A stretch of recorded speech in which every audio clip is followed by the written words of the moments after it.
মুন্সিগঞ্জ শহরের প্রধান সড়কগুলোর ফুটপাত, দোকানদার, হকার ও বিভিন্ন প্রতিষ্ঠানের দখলে।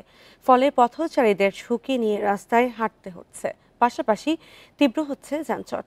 স্থানীয়দের অভিযোগ, দখলদারদের অব্যাহত দাপট আর প্রশাসনের ঢিলেঢালা তৎপরতায় ফুটপাত দখল নিয়মে পরিণত হয়েছে।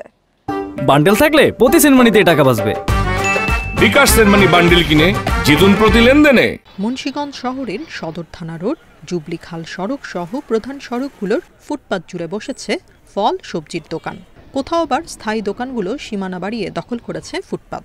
ফলে ব্যস্ত সড়কই এখন পথচারীদের হাঁটার পথ। এতে গুরুত্বপূর্ণ সড়কেও তীব্র হচ্ছে যানজট।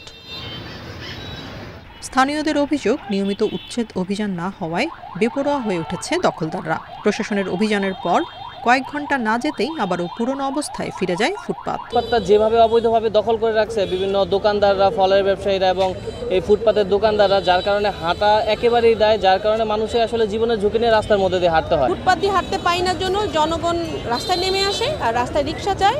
এত পরিমাণ যানজট হয়, আমরা সঠিক টাইমে স্কুলে পৌঁছতে পারি না। মুন্সিগঞ্জ সুপার মার্কেট হইতে কাচারি পর্যন্ত আসতে প্রায় যেখানে সময় লাগে 2-3 মিনিট, সেখানে 20-25 মিনিট সময় আমাদের আসতে সময় লাগে। ফুটপাত দখলমুক্ত করতে বেশ কয়েকবার নোটিশ দেওয়া হয়েছে বলে জানান উপজেলা নির্বাহী কর্মকর্তা। কয়েকবার নোটিশ করা হয়েছে যেন ফুটপাতগুলো তারা ছেড়ে দেন। আমরা বেশ কয়েকবার নিজেরা গিয়ে বলে এসেছি তারা যেন এটা ছেড়ে অন্য কোথাও সরে যায়। আমরা এই মেসেজ তাদেরকে দিয়েছি। এবং সর্বশেষ মুন্সিগঞ্জ সদর পৌরসভা আছে, এখানে পৌরসভার যারা দায়িত্বে আছেন তারাও তাদের সাথে নিয়ে বসেছেন এবং কথা বলেছেন। শহরের সৌন্দর্য, নিরাপত্তা ও চলাচল স্বাভাবিক রাখতে, ফুটপাত দখলমুক্ত রাখতে নিয়মিত অভিযানের দাবি স্থানীয়দের। Independent news.